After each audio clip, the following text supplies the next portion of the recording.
26年救市大招終於殺到啦！3月5號，由國家自然資源局同埋國家林業和草原局聯合發布咗一份38號文，直頭係為未來5年樓市定調啊！呢份嘢到底講乜？係咪以後唔批地起樓？我哋層樓究竟要留定要買？今日用幾分鐘時間幫你拆解，俾你清楚未來5年樓市嘅行情啊！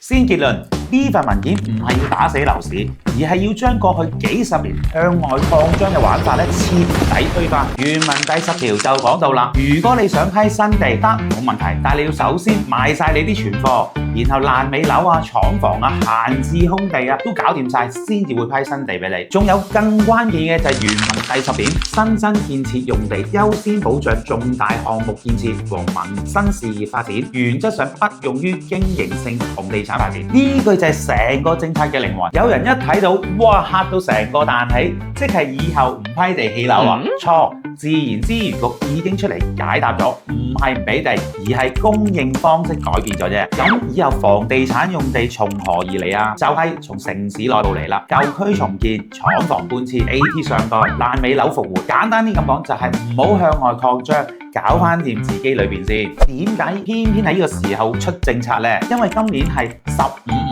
開局之年，你睇翻今年政府嘅工作報告，對樓市嘅表述已經變咗啦。以前係止跌回穩，從今年已經變成着力穩定房地產市場，仲強調咗9個字：控增量、去庫存、優供給。房地產嘅問題根本唔係唔夠地，而係結構性嘅錯誤。所以38號文本質上唔係打壓，而係更正。落到我哋普通市民身上，又有啲咩影響呢？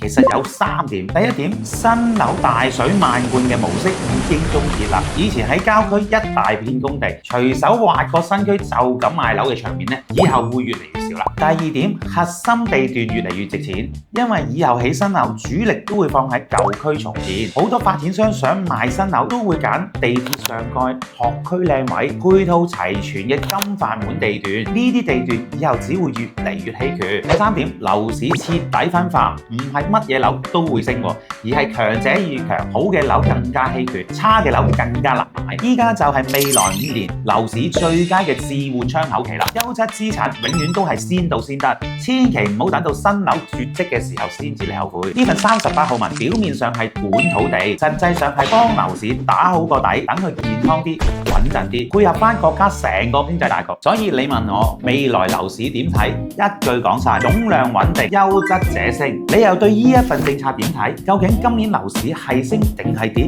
今年會唔會轉彎？歡迎喺留言區留低你嘅想法。